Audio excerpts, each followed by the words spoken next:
Iran विरुद्ध America युद्धाचे भीषण परिणाम आता फक्त मिडल ईस्ट रिजनलाच नाही तर आशियातल्या देशांना सुद्धा भोगायला लागतात।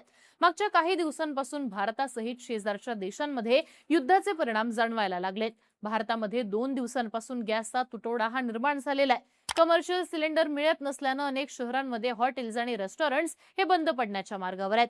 सरकारनं मात्र गॅसचा पुरेसा साठा असल्याचं म्हटलंय, पण लोकांमध्ये भीतीचं वातावरण निर्माण झालंय। आता गॅसचा तुटवडा आहे, काही दिवसांमध्ये पेट्रोल आणि डिझेलचा सुद्धा तुटवडा निर्माण होईल अशी भीती अनेकांना लागलेली आहे। पण अशा सगळ्या परिस्थितीत एक बातमी आली आहे ज्यामुळे सगळ्यांनाच मोठा धक्का बसलाय। ही बातमी आहे भारतानं बांगलादेशला पाठवलेल्या डिझेलची। युद्धाच्या परिस्थितीत सुद्धा भारतानं शेजारच्या बांगलादेशला तब्बल 5,000 टन डिझेल पाठवलेलं आहे। सोमवारी 9 मार्चला हे डिझेल पाईपलाईनद्वारे भारतातनं बांगलादेशला पाठवण्यात आले। खरं तर मागच्या काही महिन्यांपासून भारत आणि बांगलादेश मधले संबंध हे अधिक तणावाचे राहिलेले आहेत। भारत सरकारनं शेख हसीना यांना आश्रय दिल्यापासून 2 देशांमध्ये तणावाचं वातावरण आहे। अशा सगळ्या परिस्थितीत भारतानं बांगलादेशला इतक्या मोठ्या प्रमाणात डिझेल पाठवल्यामुळे आश्चर्य व्यक्त केलं जात आहे। पण भारतानं युद्धाच्या परिस्थितीत बांगलादेशला डिझेल पाठवण्याचा निर्णय का घेतलाय, यामागचं नेमकं कारण काय आहे? 2 देशांमधल्या संबंधांसाठी हे किती महत्त्वाचं आहे समजून घेऊयात आजच्या व्हिडिओतनं। नमस्कार, मी आरती आणि तुम्ही बघताय बोल व्हिडिओ।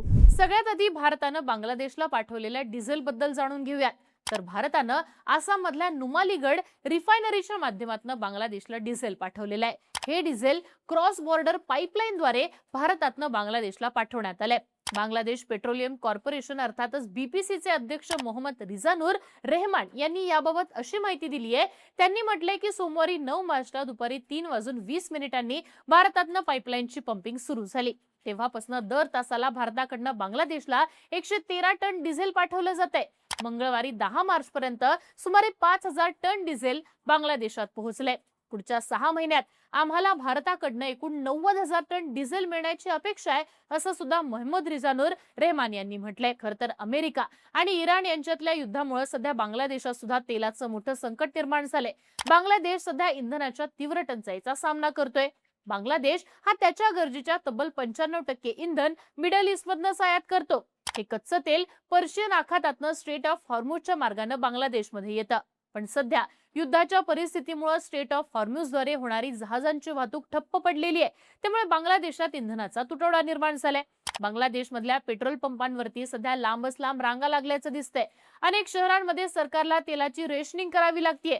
बांगलादेशात बाईकसाठी 10 लिटर आणि कारसाठी 40 लिटरची मर्यादा निश्चित करण्यात आली आहे। बांगलादेशला दिवसाला 12,000 टन डिझेल लागतं, पण सध्या बांगलादेशात फक्त 9,000 टन डिझेलच अवेलेबल आहे, त्याचाच सप्लाय होतोय असं सांगण्यात येतंय।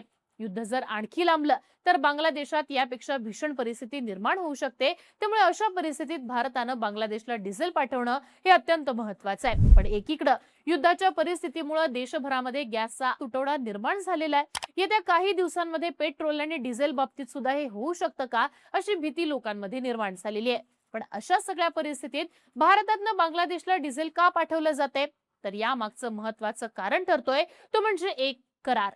भारत हा बांगलादेशला एका कराराअंतर्गत डिझेल पाठवतोय। हे डिझेल एका पाईपलाईनद्वारे पाठवलं जातंय, ज्याला भारत बांगलादेश फ्रेंडशिप पाईपलाईन असं म्हटलं जातं।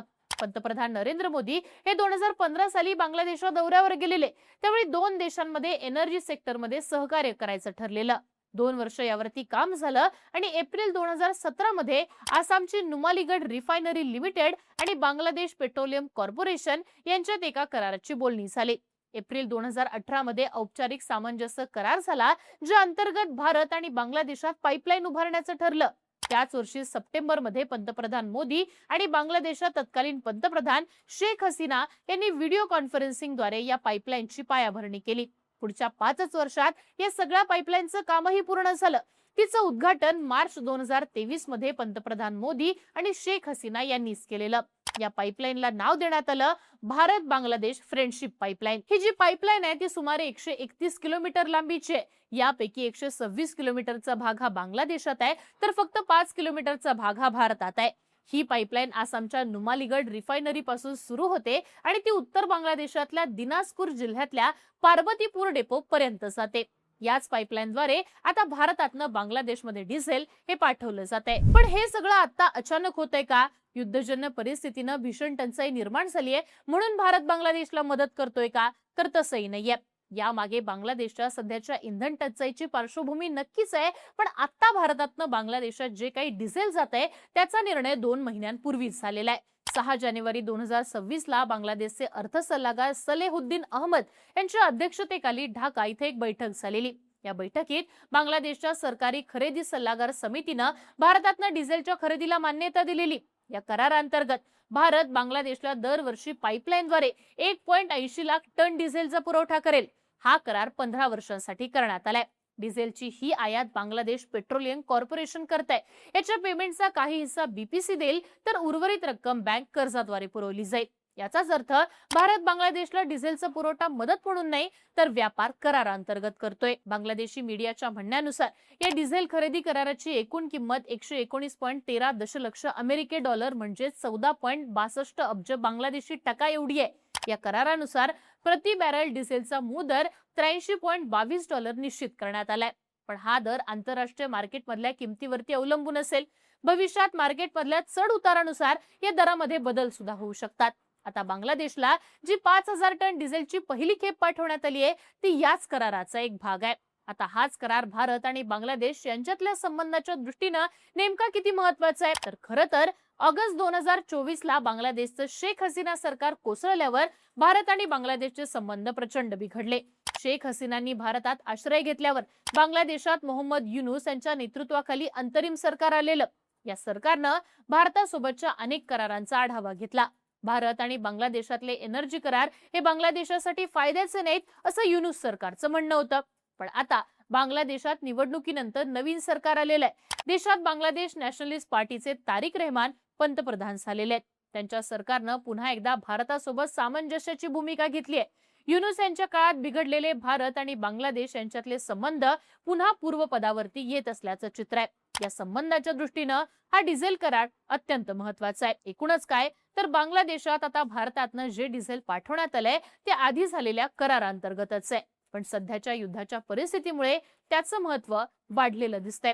तुम्हाला या सगळ्याबाबत काय वाटतं? या डिझेल करारामुळे भारत आणि बांगलादेश यांच्यातले संबंध आता पूर्वपदावर येतील का? आणि युद्धजन्य परिस्थितीमध्ये या करारांचं पालन करणं खरंच योग्य वाटतं का? याबद्दलची तुमची मतं आम्हाला कमेंट बॉक्समध्ये लिहून नक्की कळवा आणि अशाच माहितीपूर्ण व्हिडिओसाठी बोलबिडूला सबस्क्राईब करा.